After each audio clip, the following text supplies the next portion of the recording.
What's up, ladies and gentlemen? Brad Browning here with another breakup advice video, and this time I'm going to be sharing 6 rules for texting your ex back. So if you want your ex to come crawling back to you, follow these 6 rules whenever you're sending your ex a text message. Rule number 1, have a real reason to be contacting them. Alright folks, this is the number 1 rule for a reason. It's critical that you always have a reason to contact your ex.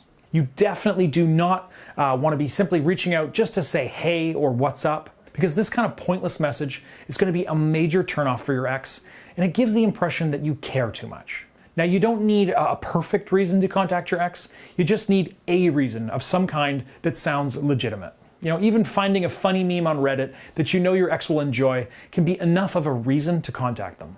Or, you know, instead of sending a meme, you could ask a question that you know your ex will be able to answer. You know, maybe they're an avid guitar player and you plan to buy a new guitar, so you can ask for their opinion on a guitar you're thinking about purchasing. There it is. Excalibur. Wow. Really, what matters most is that you have a reason that will sound legitimate to your ex. And this will ensure that you don't sound desperate or needy, and it's going to greatly improve the chance that your ex is actually going to reply. Rule number 2, no drama.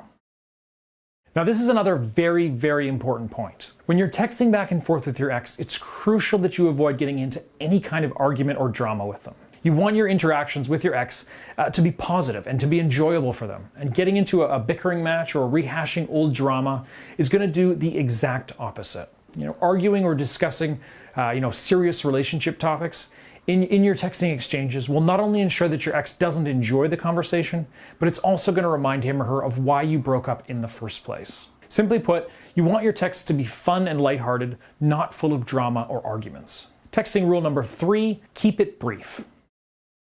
If you've watched my other videos, then you'll know that it's important to show your ex that you're not needy or clingy if you want them back. And sending long, rambling texts sends the message that you're sitting around thinking about them rather than going out and living your best life.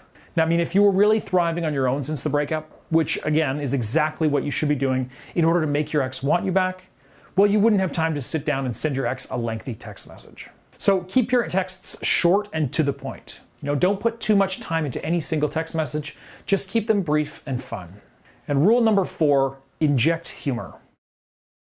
So speaking of keeping things fun, as we already discussed, you want to ensure that your ex enjoys any texting conversations. And one great way to make sure that your ex does indeed want to read and reply to your messages is to make them funny. Now, if you don't find it easy to come up with something funny to say, you can even just find funny memes or GIFs online and send them if you know that your ex is going to get a laugh out of them. And similarly, you can also just go back to old shared inside jokes and bring up, that kind of amusing memory that you know is going to make your ex smile. Now, not every text you send has to be funny, but try to inject some humor into your texts anytime you see an opportunity to do so. And rule number 5, never be too quick to reply. Now, this is a great piece of advice, not just for texting your ex, but really for texting anyone of the opposite sex that you're into. So instead of immediately responding as soon as you receive a text from your ex, wait, an hour or 2 or even more before you start typing up a reply. Now, some people consider this to be, playing games, and that's fair, but really it's also a very effective strategy for making it look like you're not sitting around waiting for your ex to message you. And again, avoiding looking desperate is crucial if you do want your ex back. So to make it clear to your ex that you're out, living life, you're busy with social activities and work or school, avoid replying immediately to any of your ex's text messages. Rule number 6, be the one to end the conversation.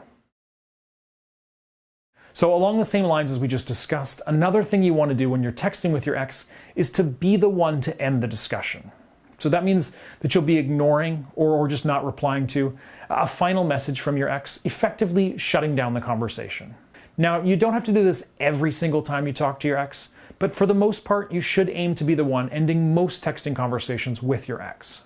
Why? Well, for the same reason that we just discussed. To make it seem like you're not overly eager to talk to your ex, and you're not desperate to keep a conversation going with them forever, and to just generally indicate that you're busy with life and you don't have time to have long, drawn-out conversations.